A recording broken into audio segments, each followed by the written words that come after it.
Hello बालक्स and बालिकास। हमने पिछले video में इंसुलिन हार्मोन के बारे में बात की थी कि इंसुलिन एक ऐसा हार्मोन है जो आपके ब्लड में से ग्लूकोज को निकाल के आपके लिवर सेल्स में डाल देता है ताकि आपके ब्लड ग्लूकोज का लेवल ना बढ़े और आपको डायबिटीज़ यानी कि मधुमेह ना हो। डायबिटीज़ होने के बहुत सारे रीजंस हैं। एक रीज़न तो ये है कि आपके बॉडी में इंसुलिन बने ही ना। अब इंसुलिन आपके बॉडी में क्यों नहीं बनता है? इंसुलिन आपके बॉडी में दो रीजंस की वजह से नहीं बन सकता है। या तो आपको ऑटो इम्यून डिजीज़ हो। अब बात आती है कि ऑटो इम्यून डिजीज़ क्या होता है। देखो बच्चों, हमारा जो इम्यून सिस्टम है उसके पास एक क्षमता होती है, एक ताकत होती है कि वो आपके बॉडी के अंदर की चीज़ों को और बॉडी के बाहर की चीज़ों को, मतलब कि जो बॉडी का नहीं है, उन दोनों में डिफ्रेंशिएट करना बहुत बखूबी जानता है। लेकिन कई बार ऐसा होता है कि वो बॉडी के अंदर की चीज़ों को और जो बॉडी की अपनी चीज़ें नहीं है, जैसे कि बैक्टीरिया, वायरसेस, उनमें डिफ्रेंशिएट करना भूल जाता है। तो वो क्या करता है कि आपके बॉडी के ही सेल्स को टारगेट करना या मारना शुरू कर देता है एंटीबॉडीज़ की मदद से। तो ऐसा ही कई बार इस केस में होता है जिस समय पे इंसुलिन आपके बॉडी में प्रोड्यूस नहीं हो रहा है, कि आपका जो इम्यून सिस्टम है वो क्या करता है, आपके पैनक्रियाज के बीटा सेल्स के अगेंस्ट एंटीबॉडी बनाना शुरू करता है और उसको मारना शुरू कर देता है। अगर बीटा सेल्स मरने शुरू हो जाएंगे तो वो इंसुलिन बनाएंगे नहीं, इंसुलिन बनाएंगे नहीं तो ब्लड ग्लूकोज लेवल कम नहीं होगा और आपको डायबिटीज़ होगी।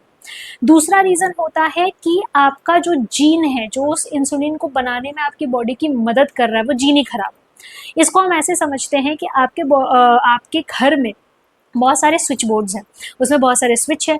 हर स्विच को कंट्रोल करने के लिए एक वायर है। उसी तरीके से हमारे बॉडी में बहुत सारे सेल्स हैं, हर सेल का अपना एक काम है और उस काम को करने के लिए एक जीन होता है।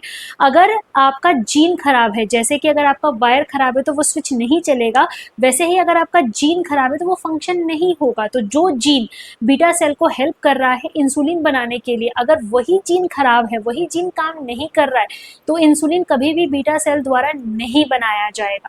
तो दो रीजंस तो आपके ये हो गए। कई बार ये होता है कि अगर आपकी फैमिली में मदर या फादर किसी को भी, या फिर ग्रैंड मदर या ग्रैंड फादर किसी को भी डायबिटीज़ है, तो there is a very much chance कि आपको भी डायबिटीज़ होगा ही होगा। इसे हम इनहेरिटेंस कहते हैं कि फैमिली से आपको आ रहा है।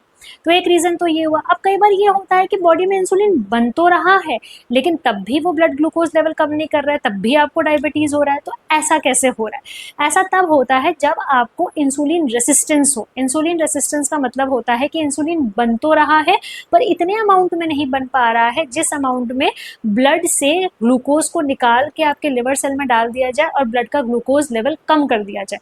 अब रीज़न क्या है? आपको इंसुलिन रेसिस्टेंस क्यों हो रहा है, या फिर इंसुलिन बन रहा है पर एक अच्छे अमाउंट में नहीं बन रहा है, उसके रीजंस क्या हैं?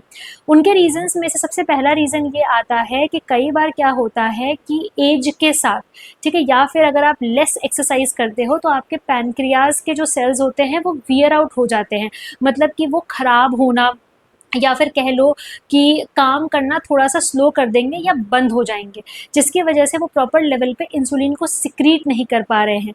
क्यों नहीं कर पा रहे हैं? क्योंकि वहाँ पे फैट की लेयर अकम्युलेट हो रही है। ठीक है, तो अगर आप फिजिकल एक्सरसाइज नहीं करते हो या एज के साथ अगर आप फिजिकल एक्सरसाइज नहीं करते हो और आप ओवर ईटिंग करते हो तो आपको ओबेसिटी होगी। ओबेसिटी की वजह से फैट की लेयर अकम्युलेट होना शुरू होगी और आपका जो इंसुलिन बनाने के जो सेल्स होते हैं, बीटा सेल्स, वो वियर आउट हो जाएंगे, वो एक तरीके से काम करने की अपनी क्षमता खो देंगे।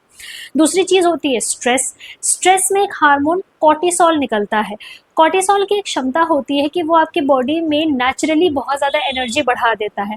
अब वो एनर्जी बढ़ाता कैसे है? बेसिकली वो एनर्जी ऐसे बढ़ाता है कि वो आपके लिवर सेल को टारगेट करेगा, उसमें जो ऑलरेडी स्टोर्ड ग्लूकोज है उसको बॉडी से बाहर निकालना, मतलब कि ब्लड में निकालना शुरू कर देगा। अब जब स्टोर्ड ग्लूकोज कम हो जाएगा तो आपको भूख लगेगी, भूख लगेगी तो आप खाओगे, खाओगे तो आपके ब्लड में और ग्लूकोज लेवल बढ़ जाएगा। अब ग्लूकोज लेवल बढ़ तो गया है लेकिन इंसुलिन उतना प्रोड्यूस हो नहीं रहा है। तो इंसुलिन जब प्रोड्यूस हो नहीं रहा है तो कॉर्टिसोल लिवर में से आपका ग्लूकोज निकाल के ब्लड में डाल रहा है और आप जो खा रहे हो वो भी एक तरीके से ब्रेक डाउन होकर ग्लूकोज में कन्वर्ट होकर ब्लड में ही रह रहा है, जिसकी वजह से आपका ब्लड ग्लूकोज लेवल बढ़ रहा है और आपको डायबिटीज़ हो रही है। यही चीज़ होती है जब आप बहुत कम स्लीप लेते हो, मतलब कि अगर 7 से 8 घंटे की आप अगर स्लीप नहीं लोगे तब भी आपके बॉडी का ग्लूकोज लेवल बढ़ जाएगा। क्यों? क्योंकि उस समय भी कॉर्टिसोल रिलीज होता है, उस समय भी ये हार्मोन आपको बेसिकली क्या करेगा, एनर्जी प्रोवाइड करेगा, जिसकी वजह से आपके बॉडी आपका स्टोर्ड ग्लूकोज यूज करना शुरू करेगी और उसको ब्लड में निकालना शुरू करेगी। इसका रिजल्ट ये होगा कि एक हार्मोन ग्रेलिन वो इंक्रीज हो जाएगा। It is a hunger hormone, जिसकी वजह से आपको बहुत ज़्यादा भूख लगेगी। और लेप्टिन नाम का एक हार्मोन डिक्रीज हो जाएगा, which is a fullness hormone, जिसकी वजह से आपको ना एक फुलनेस की फीलिंग नहीं आएगी कि आप खा तो रहे हो पर आपका पेट नहीं भर रहा, जिसकी वजह से आप और ओवर ईटिंग करोगे। ओवर ईटिंग की वजह से आपका ग्लूकोज और बढ़ जाएगा और कॉर्टिसोल तो आपके लिवर में से ग्लूकोज निकाल ही रहा है, तो ये डबल इम्पैक्ट करेगा और आपके ब्लड में बहुत ज़्यादा ग्लूकोज हो जाएगा, जिसकी वजह से आपको डायबिटीज़ हो सकती है बहुत आराम से।